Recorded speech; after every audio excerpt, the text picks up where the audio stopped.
नीता को तारीफ का शब्द पता ही नहीं था। घर के सारे काम एकदम सही सही करती थी। खाना बहुत स्वादिष्ट बनाती थी, लेकिन फिर भी आज का खाना अच्छा था बहू, ऐसा कोई उसकी सास कभी भी नहीं बोलती थी। और पति भी कभी उसकी प्रशंसा नहीं करता था। उसने बनाया हुआ खाना चुपचाप खाकर उठकर दोनों पति और सास चले जाते थे। उसने खाना खाया या नहीं, इसका उन दोनों को कोई फ़र्क ही नहीं पड़ता था। भूल हो गई तो सास तुरंत गुस्सा करती थी। उससे भी बुरी बात यह थी कि उसके पति और उसके बीच बातचीत का ज़्यादा नहीं होती थी और उन्होंने यह चुप्पी बनाए रखी थी। वह उस पर ध्यान नहीं देता था। परदेश में पढ़ाई करने गया उसका छोटा देवर मात्र समय समय पर नीता को फ़ोन करता था। पूछता था, भाभी कैसी हो। उसका फ़ोन आने पर नीता बहुत खुश होती। अपना मन हल्का करने का उचित स्थान था नीता का। कुछ ही दिनों में देवर की पढ़ाई खत्म हो गई और वह घर आया। थोड़े समय के भीतर उसे एक अच्छी नौकरी भी मिल गई। नीता को बहुत आनंद हुआ।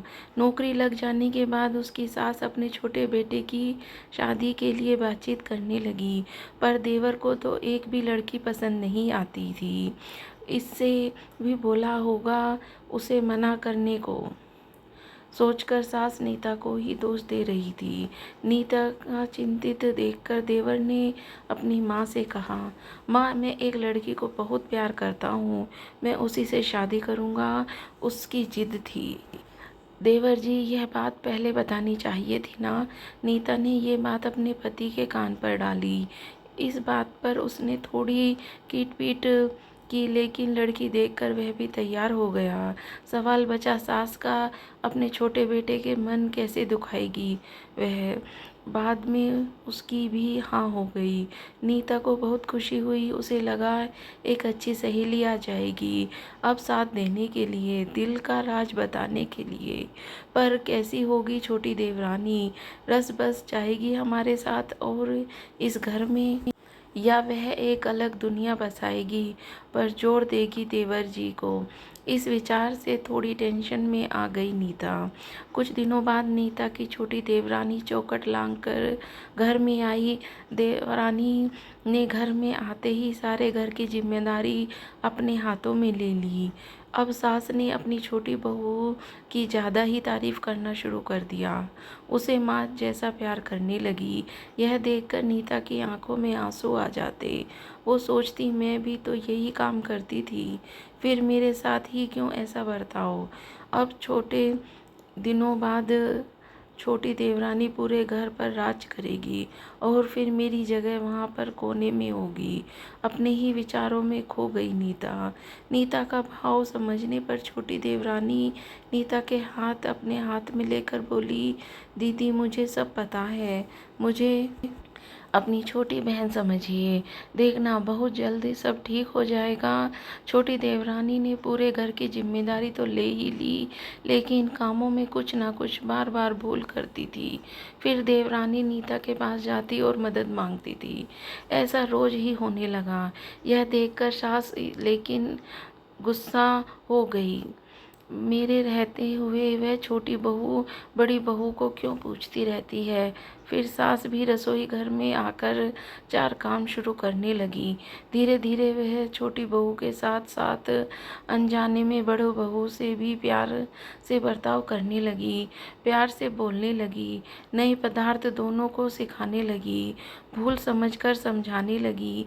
अब सास और दोनों बहुओं में अच्छी दोस्ती हो गई।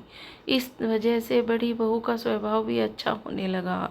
उसके स्वभाव में खुलापन आ गया। सास भी दोनों के साथ कभी शॉपिंग तो कभी फिल्म देखने जाने लगी। वो अपनी दोनों बहुओं को समान प्यार करने लगी। इस वजह से घर का माहौल हंसता खेलता हो गया। इसके अलावा अपने भाई और अपनी उसकी पत्नी की बॉन्डिंग देखकर नीता का पति भी उसके साथ अच्छा व्यवहार करने लगा। यह देखकर छोटी बहू बहुत खुश हुई। दीदी घर पर पहले आप ही का हक था। ऐसा बोलकर छोटी बहू ने पूरी घर की जिम्मेदारी अपनी जेठानी को दे दी। साल भर में नीता के देवर को अच्छे वेतन और बड़ी पोस्ट पर स्थानांतरित किया गया। अब छोटी देवरानी भी पति के साथ परदेश जाएगी और मैं फिर अकेली रह जाऊंगी। इतना ही नहीं, इतने सालों बाद सास का व्यवहार जो इतने सालों बाद बदल गया था, वह भी वही हो गया। तो इस विचार से नीता डर गई। देवरानी की नीता की इतनी बड़ी आदत हो गई थी कि उसके बिना घर काटने को दौड़ेगा। देवरानी के आ जाने से घर का माहौल बदल गया था। वह थी ही ऐसी खुश मिजाज और ऊर्जावान, जैसे कि नाम से पता चलता है। यहाँ देवरानी की हालत भी कुछ अलग नहीं थी। उसे दुख हुआ कि यदि यहाँ रहना पड़ा तो उसे अपने पति से दूर रहना पड़ेगा। और नीता के देवर के जाने की गड़बड़ और देवरानी मात्र टेंशन होने के कारण नीता सोच में पड़ी। अंत में उसने देवरानी को पूछा तो देवरानी ने जवाब दिया कि दीदी, मैं सारा दिन नए स्थान पर अकेली रहूँगी, इससे अच्छा है मैं यहीं रहूँ। उसके देवर को बोला, मैं शनिवार और रविवार छुट्टियों में आपसे यहीं यहाँ आ जाया करें, मैं भी उनके साथ जाया करूँगी बीच बीच में थोड़ा बदलाव के लिए। उस पर वह बोलते हैं कि 6 महीने में वापस यहीं बदली कर लूँगा मैं। अपने पति की नकल करके देवरानी बोली और छोटी देवरानी भी हंसने लगी। अपनी आंखों के आंसू पोंछते हुए नीता बोली, छोटी, यह दिन वापस नहीं आने वाले। जाओ तुम अपने पति के साथ, उनके साथ भी तो कोई होना चाहिए ना। दीदी, आपने मुझे बड़ी बहन की प्यार दिया है, वैसे भी भैया के रूप में एक बड़ा भाई मिला। यह भरा हुआ संसार छोड़कर मैं कैसे जाऊं? वहाँ अकेली का मन नहीं लगेगा। 6 महीने का तो सवाल है, वह आते रहेंगे यहाँ। यह सुनकर नीता ने अपनी देवरानी को खुश होकर गले लगाया। तभी देवरानी नीता को बोली, और पति के साथ एक अलग जीवन बिताने के समय नहीं लगता। अपनों में रहकर पति की प्रतीक्षा में ही आनंद है। दोस्तों, 2 अलग अलग घर और ससुराल से आने वाली यह लड़कियां अपने नए घर के लिए सब कुछ करती हैं। पता ही नहीं चलता कि कब एक दूसरे की आदत हो जाती है। सच में देवरानी जेठानी का रिश्ता बहनों से कम नहीं होता है। दोस्तों, आपको ये कहानी कैसी लगी मुझे कमेंट करके ज़रूर बताना।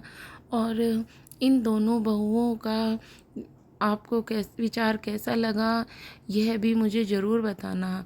अगर आपको ये कहानी पसंद आई हो तो आप इसी तरह की कहानियाँ और भी मेरे चैनल को सब्सक्राइब करके सुन सकते हैं। मेरे चैनल पर इस तरह की बहुत सारी कहानियाँ हैं जो हमें जीवन में शिक्षा प्रदान करती हैं। आपका ये कहानी सुनने के लिए बहुत बहुत धन्यवाद।